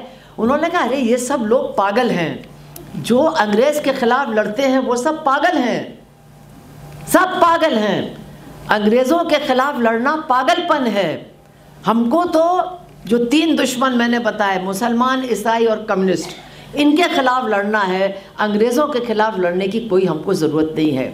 इसलिए बहनों और भाइयों, आज के दिन जब हम साम्राज्यवाद की बात करते हैं तो हमें सबसे पहले तो इस बात को समझना चाहिए कि हमारे देश के स्वतंत्रता संग्राम के साथ कितना बड़ा धोखा हो रहा है कि चाहे वो महात्मा गांधी हो, आप जानते हो कि वो बहुत अहिंसावादी थे, लेकिन उन्होंने भी कहा कि ये यहूदी वहाँ पैलेस्टाइन में क्या करने जा रहे हैं, इनको कोई अधिकार नहीं है वहाँ जाने का, इनको तो वहाँ से जाना चाहिए।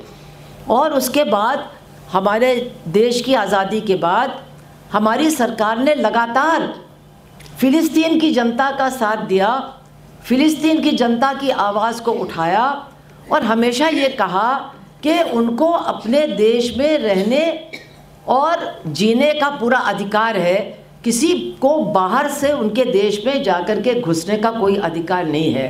ये हमारे देश का इतिहास रहा है और ये हमारा इतिहास हमारे स्वतंत्रता संग्राम का ही एक हिस्सा है, क्योंकि हमारा स्वतंत्रता संग्राम भी साम्राज्यवाद के ख़िलाफ़ था। हमारे जो स्वतंत्रता के लिए लड़े लोग वो साम्राज्यवाद के ख़िलाफ़ लड़े और उसके साथ साथ देश की आज़ादी के लिए भी लड़े। इसलिए ये बात लगातार याद रखना और लोगों को समझाना कि जो साम्राज्यवाद के ख़िलाफ़ नहीं है वो अपने देश के लिए भी नहीं लड़ सकता है, अपने देश की आज़ादी के लिए भी नहीं लड़ सकता है। और आज कितना हमको दुख होता है जब हमारे प्रधानमंत्री कहते हैं कि मेरे तो बहुत अच्छे दोस्त हैं, दो बहुत अच्छे दोस्त हैं दुनिया में। एक है डोनाल्ड ट्रंप। अब डोनाल्ड ट्रंप कैसा है कैसा नहीं है, कुछ लोग तो कहते हैं पागल है, हम कहते हैं वो पागल आगल नहीं है, वो बहुत ही जिसको कहना चाहिए अब मतलब जो बहुत ही दुष्ट किस्म का नेता है, जिसको सिर्फ और सिर्फ कैसे मुनाफा कमाएं, क्या करें मुनाफा कमाने के लिए यही सोचता है, इसके अलावा कोई दूसरी बात नहीं सोचता है। इस तरह का वो नेता है। और कहते हैं हमारा दूसरा दोस्त कौन है, वो है नेतन्याहू। अब नेतन्याहू किस तरह का आदमी है आपको बताने की ज़रूरत नहीं है। वो रोज़ कोई ऐसी बात करता है कि हम लोगों को सोचना पड़ता है कि ये इंसान है क्या, ये मानव जाति का सदस्य है क्या, इस तरह की वो बातें करता है। और आज हमको सुनना पड़ता है कि हमारे प्रधानमंत्री इन दो लोगों को अपने सबसे अच्छे दोस्तों में गिनती उनकी रखता है। तो ये आज हमारे लिए बहुत बड़ा सवाल बन गया है।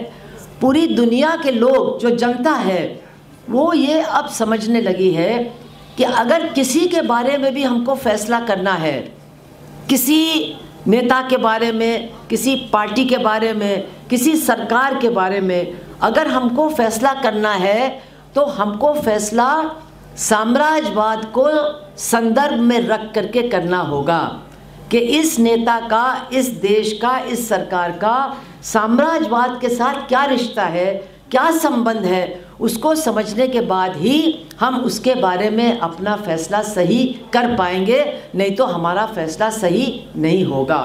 आज हम सब देख रहे हैं कि पूरी दुनिया में एक तरह से साम्राज्यवाद पहले से भी ज़्यादा ताकतवर हो गया है, उसका हस्तक्षेप दुनिया में बढ़ रहा है।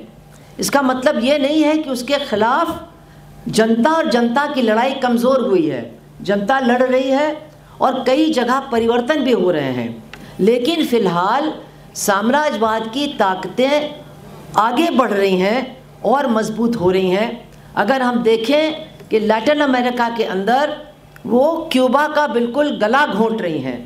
क्यूबा जो एक छोटा सा टापू है, बहुत ही छोटा टापू, सिर्फ अमेरिका के धरती से 100 किलोमीटर की दूरी पर है, लेकिन अमेरिका अपनी पूरी ताकत लगा रहा है, आज से नहीं है, पिछले 80 साल से, कि क्यूबा किसी तरह से ख़त्म हो जाए, क्यूबा का किसी तरह से नाश हो जाए। लेकिन सब कुछ करने के बाद भी अमेरिका क्यूबा का नाश नहीं कर पाया है। क्यों क्यूबा का नाश करना चाहता है? क्योंकि अमेरिका को लगता है कि कम्युनिज़्म एक बीमारी है, मतलब छूत की बीमारी है, वो बहुत जल्दी फैल जाती है, और अगर ये बीमारी अमेरिका में लग गई तो फिर अमेरिका की सरकार भी चौपट हो जाएगी, अमेरिका की सरकार भी बच नहीं पाएगी। इसलिए पूरी अपनी ताकत लगा करके 80 साल से क्यूबा को समाप्त करने में लगी है। लेकिन हम लोग गए भी थे क्यूबा इसी साल में, फरवरी के महीने में। बहुत वहाँ बुरी हालत है, एक दिन दवाई नहीं होती है, एक दिन ऑक्सीजन नहीं होता है, एक दिन बिजली नहीं होती है, रोज़ कुछ ना कुछ मुसीबत होती है, एक दिन पानी नहीं आता है।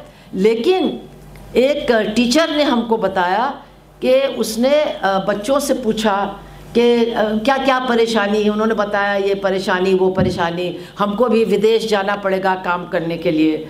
तो टीचर ने कहा तो ये परेशानी के लिए सरकार जिम्मेदार है ना? उन्होंने कहा नहीं, एक एक बच्चे ने कहा नहीं नहीं नहीं, सरकार जिम्मेदार नहीं है, इसके लिए अमेरिका जिम्मेदार है, अमेरिकन साम्राज्यवाद जिम्मेदार है, और हम वहाँ जाके नौकरी भी करेंगे तो भी हम वापस आकर के उनके खिलाफ लड़ेंगे। ये आज भी क्यूबा की जनता के अंदर वो स्पिरिट है जो बताता है, मुझे तो यही समझ में आता है और लोगों को और कुछ समझ में आएगा कि साम्राज्यवाद के खिलाफ लड़ने वाली जो सबसे बड़ी ताकत है, सबसे मजबूत ताकत है, वो कम्युनिस्टों की ताकत है, जो उनके सामने झुकती नहीं है, समझौता नहीं करती है। लेकिन ऐसा नहीं है कि अकेले कम्युनिस्ट ही लड़ते हैं, बहुत से राष्ट्रवादी, बहुत से देश प्रेमी हैं जो साम्राज्यवाद के खिलाफ लड़ाई में भाग लेते हैं और साथ देते हैं। और इसीलिए रोज़ हम देखते हैं सोशल मीडिया पर, कहीं फुटबॉल का मैच हो रहा है तो पैलेस्टाइन का फ्लैग है वहाँ पर,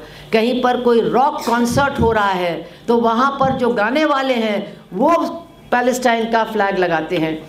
उनके कॉन्सर्ट कैंसिल हो रहे हैं, उनके मैचेस कैंसिल हो रहे हैं, उनका पैसा उनसे छीना जा रहा है, लेकिन वो कहते हैं हमको किसी चीज़ की चिंता नहीं है, हम पैलेस्टाइन के खिलाफ के साथ हैं, हम नरसंहार के खिलाफ अपनी बात को बोलते रहेंगे। तो हम लोगों को भी लोगों को समझाना होगा। हमारे देश में बहुत से लोग हैं जिनको पता ही नहीं है कि ये पैलेस्टाइन का झगड़ा है किस बात का। और जो साम्राज्यवादी प्रचार है, जो हमारी सरकार का प्रचार है, जो साम्राज्यवाद के पक्ष में लिखने वालों का प्रचार है, वो क्या है? वो जो लड़ने वाले हैं वो भी वैसे ही हैं और जो इज़राइल की सेना है वो भी वैसी है। मतलब जितने फ़िलिस्तीन के लोग हैं वो सब हमस हैं, वो भी आतंकवादी हैं, और जो इज़राइल की सेना है वो भी आतंकवादी है, वो भी बहुत अत्याचार करती है। इस तरह से पूरे मामले को लोगों को समझाने की कोशिश की जाती है। तो आम लोग भी सोचते हैं अरे यार ये भी बेकार है वो भी बेकार है, अपने को चक्कर में नहीं पड़ना है, चलो जो हम लोग को करना है वो हम करेंगे। लेकिन ये बात तो बिल्कुल ही गलत है। ये ऐसा नहीं है कि ये जो हमला फ़िलिस्तीनियों के ऊपर हो रहा है वो 7 अक्टूबर 2024 में शुरू नहीं हुआ था। ये हमला तो 1948 में ही शुरू हो गया था। मैं आपको एक बात बताना चाहती हूँ, बहुत लोग भूल जाते हैं। अगर आप 1948 का दुनिया का नक्शा उठा के देखेंगे तो इज़राइल नाम का कोई देश है नहीं। There is no country known as Israel in the atlas map of 1948। वो जो देश आज इज़राइल है उस देश का नाम, पूरे देश का नाम 1948 में पैलेस्टाइन था। और साम्राज्यवादी देशों ने, इंग्लैंड, अमेरिका और यूरोप के देशों ने जो वहाँ पर जूस को, यहूदियों को भेजा था, उनको हथियार दिया, उनको पैसा दिया, उनको पूरी तरह से हथियारों से लैस करके हमला किया फ़िलिस्तीनी लोगों के ऊपर।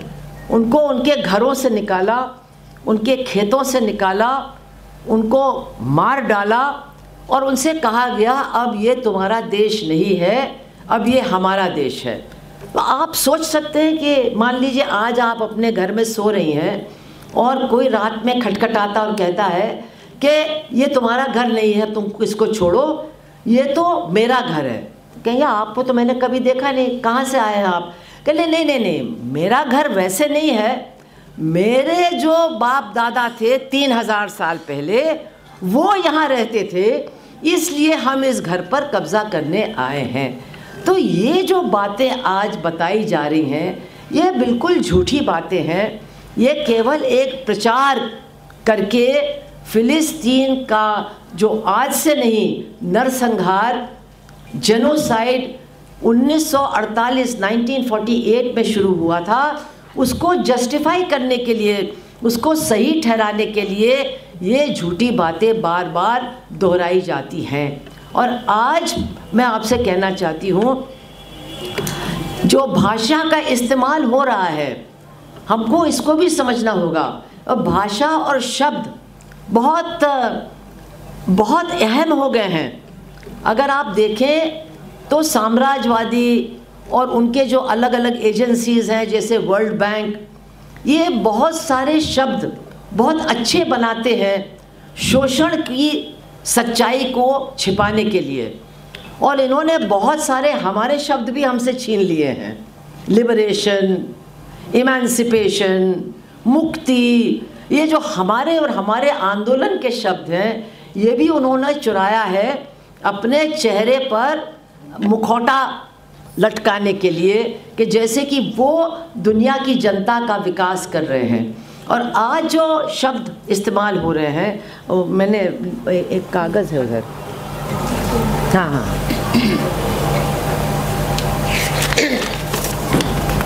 मैं आपको सिर्फ कुछ उदाहरण देती हूँ कि एक तो उन्होंने ये किया है, जो आखिरी शब्द इज़राइल ने इस्तेमाल किया है वो है ह्यूमैनिटेरियन सिटी। वो कह रहे हैं कि हम फ़िलिस्तीनियों के लिए एक ह्यूमैनिटेरियन, मानवता के आधार पर एक हम शहर बना रहे हैं। एक्चुअली ये क्या है जो ये बना रहे हैं? ये कंसंट्रेशन कैंप है। ये एक ऐसा कंसंट्रेशन कैंप है जिसके अंदर फ़िलिस्तीनी जा तो सकते हैं या उनको खदेड़ खदेड़ करके उसके अंदर भेजा जाएगा, लेकिन उससे वो निकल नहीं सकते हैं, उसके बाहर वो नहीं आ सकते हैं। और इसका नाम उन्होंने रखा है ह्यूमैनिटेरियन सिटी। अब जो इसको पढ़ेगा वो सोचेगा यार ये इजरायली इतने बुरे नहीं हैं, ये सब सुभाषनी और ये सब कम्युनिस्ट लोग, इनकी तो आदत है इनके खिलाफ़ बोलना, उनके खिलाफ़ बोलना, देखो ना कितने अच्छे हैं, ह्यूमैनिटेरियन सिटी बना रहे हैं। तो ये ह्यूमैनिटेरियन सिटी बनेगा और ये आज का नया कंसंट्रेशन कैंप बनेगा। आप सोचिए, जिन यहूदियों को हिटलर ने कंसंट्रेशन कैंप में रखा था और पूरी दुनिया के मानवतावादी लोगों ने उनका साथ दिया था, उनकी मदद की थी, जो उनका नरसंहार हुआ था उसका विरोध किया था, आज वही लोग एक दूसरी गरीब जनता का नरसंहार कर रहे हैं। और इसमें मैं आपको बता दूं, जो भी ये सोचता हो कि इस लड़ाई में धर्म के लिए कोई जगह है, तो इसका धर्म से कोई लेना देना नहीं है। अगर ये यहूदी और मुसलमान के बीच की लड़ाई होती तो ये जितने मुसलमान देश हैं, ये जितने इस्लामी देश हैं, ये तो पैलेस्टाइन के साथ खड़े होते, लेकिन ये कहाँ हैं? ये सब के सब अमेरिका के खेमे में हैं, ये सब के सब अमेरिका के ग़ुलाम हैं। वो चाहे इस्लाम के जो पवित्र स्थान हैं उनका चौकीदार है सऊदी अरेबिया, तो सऊदी अरेबिया से लेकर के इजिप्ट तक, कतर से लेकर के यूएई तक, ये सारे देश चूँकि साम्राज्यवाद, अमेरिकी साम्राज्यवाद के साथ इन्होंने अपने संबंधों को बहुत मजबूत बनाया है, इसलिए एक भी इनका शासक, कोई भी इनका शेख या कोई भी इनका राजा फ़िलिस्तीन की जनता के साथ खड़े होने के लिए तैयार नहीं है। कोई भी उनके पक्ष में एक भी शब्द बोलने के लिए तैयार नहीं है। तो हमारे देश में भी जो लोग इसको एक धर्मों के बीच में होने वाले युद्ध या मुसलमानों के ऊपर होने वाले आक्रमण के रूप में देख रहे हैं, हमको उन्हें भी समझाना होगा कि इसका धर्म से कोई मतलब नहीं है। ये तो एक जो जिस तरह के साम्राज्यवादी हमने भी नहीं देखे थे, अंग्रेज़ उस तरह के साम्राज्यवादी नहीं थे जिस तरह के ये जो इज़राइल है, इनको हम कहते हैं सेटलर कॉलोनियलिस्ट, जो दूसरे देश से जा कर के एक उपनिवेश की ज़मीन पर कब्ज़ा करते हैं और कहते हैं ये हमारा है, और यहाँ पर जो रहने वाले लोग थे वो या तो ग़ुलाम बन के रहेंगे या मर जाएंगे या यहाँ से दूर चले जाएंगे। इस तरह का साम्राज्यवाद निश्चित रूप से अफ्रीका में देखा गया, साउथ अफ्रीका में देखा गया, रोडेशिया में देखा गया, और आज भी उसके अवशेष वहाँ पर बाकी हैं। आपको शायद मालूम नहीं होगा कि आज भी अपार्थाइड के ख़त्म होने के बाद भी साउथ अफ्रीका में 3% जो गोरे नस्ल के लोग हैं उनके हाथ में साउथ अफ्रीका की 70% ज़मीन है। आज भी वो 70% ज़मीन के मालिक हैं। ये है साम्राज्यवाद, और वो सेटलर साम्राज्यवाद, सेटलर कॉलोनियलिज्म जिसको हम देख रहे हैं पैलेस्टाइन के अंदर। तो हमको ये सोचना होगा कि ये सारे देश जो हैं, ये इंग्लैंड, ये यूएस, ये बाकी यूरोप के देश, ये क्यों इज़राइल का इतना साथ दे रहे हैं? ये इज़राइल के नेतन्याहू को कुछ नहीं बोल पा रहे हैं, उसके हाथ को नहीं रोक पा रहे हैं। क्या कारण है?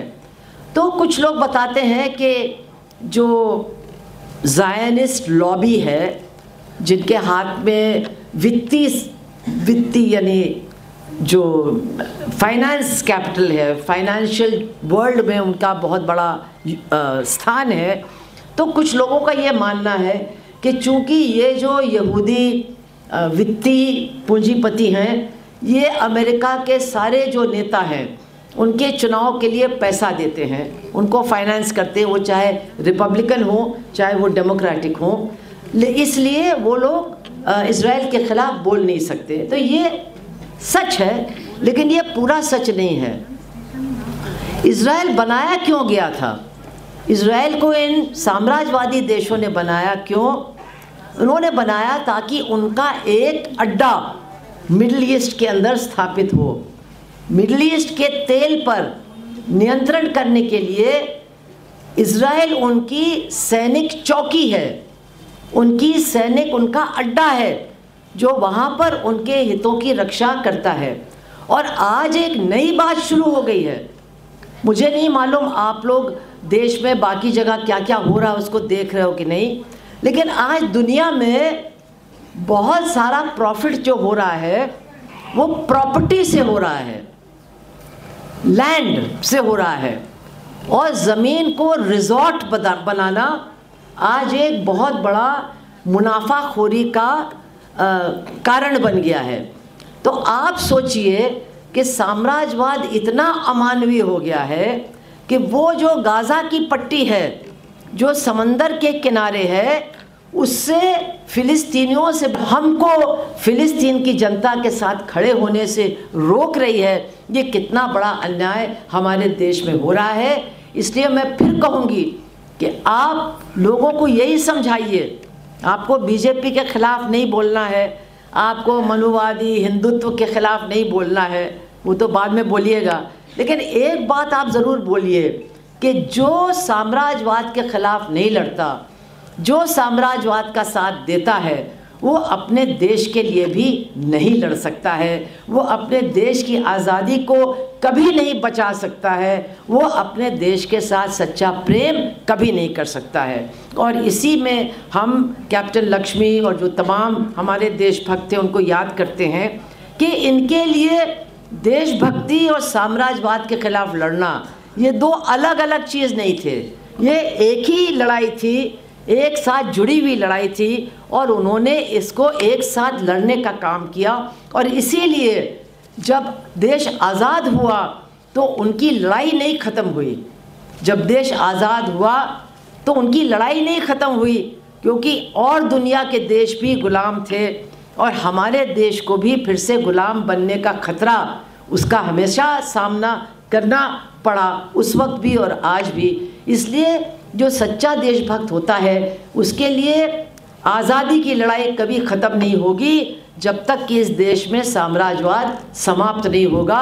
साम्राज्यवाद को हमेशा के लिए परास्त हम लोग मिलकर के नहीं करेंगे। यही बात मैं आज आपसे कहना चाहती हूँ। और अंत में मैं एक थोड़ी निजी बात कहना चाहती हूँ, पर्सनल बात अपनी महिला समिति की बहनों से, कि आजकल बहुत ज़्यादा हम लोग के ऊपर दबाव है कि अच्छी माँ कैसी होनी चाहिए, अच्छी माँ कैसी होनी चाहिए।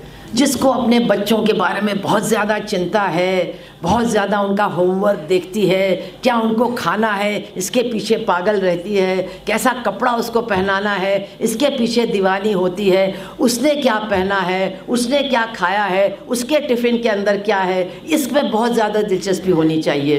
तो अगर ये अच्छी माँ की परिभाषा है तो मेरी माँ दुनिया की सबसे ख़राब माँ थी, सबसे ख़राब माँ थी। उनको कभी कुछ नहीं पता था कि हमने होमवर्क किया है कि नहीं किया है, हमने कौन से कपड़े पहने हैं, हम स्कूल किस हालत में गए हैं। कभी भी वो स्कूल के बाद हमारे लिए बैठी नहीं रहती थी कि आज इनको समोसा खिलाएंगे या इनके लिए केक लाएंगे। यहाँ तक कि वो डॉक्टर थी, लेकिन मेरी बहन और मैं अगर बीमार पड़ते थे तो वो कहती थी ठीक है कोई तो इनको देख लेगा, जिनको मैं देखती हूँ उनको कोई भी दूसरा देखने वाला नहीं है, इसलिए मुझे उन गरीबों को देखना है, इन लोगों को नहीं देखना है। तो जो आज एक अच्छी माँ की परिभाषा है उससे बिल्कुल वो अलग थी। वो एक अच्छी माँ बिल्कुल नहीं थी, लेकिन वो इसलिए कि वो समाज को अपना बच्चा समझती थी, समाज सेवा और देश की सेवा को ही अपने परिवार की सेवा समझती थी। और मैं समझती हूँ कि हम लोग सबको अब थोड़ा वैसा बनना है, और जो ये अच्छी माँ वाला चक्कर है इससे थोड़ा निकल करके उसी तरफ जाना है। तभी शायद हम अच्छी माँ भी बनेंगे, अच्छे नागरिक भी बनेंगे, अच्छे देश के प्रेमी भी बनेंगे और दुनिया के भी बढ़िया साम्राज्यवाद विरोधी नागरिक भी बनेंगे। आप सबका बहुत बहुत बहुत बहुत दिल से धन्यवाद। इनकलाब जिंदाबाद।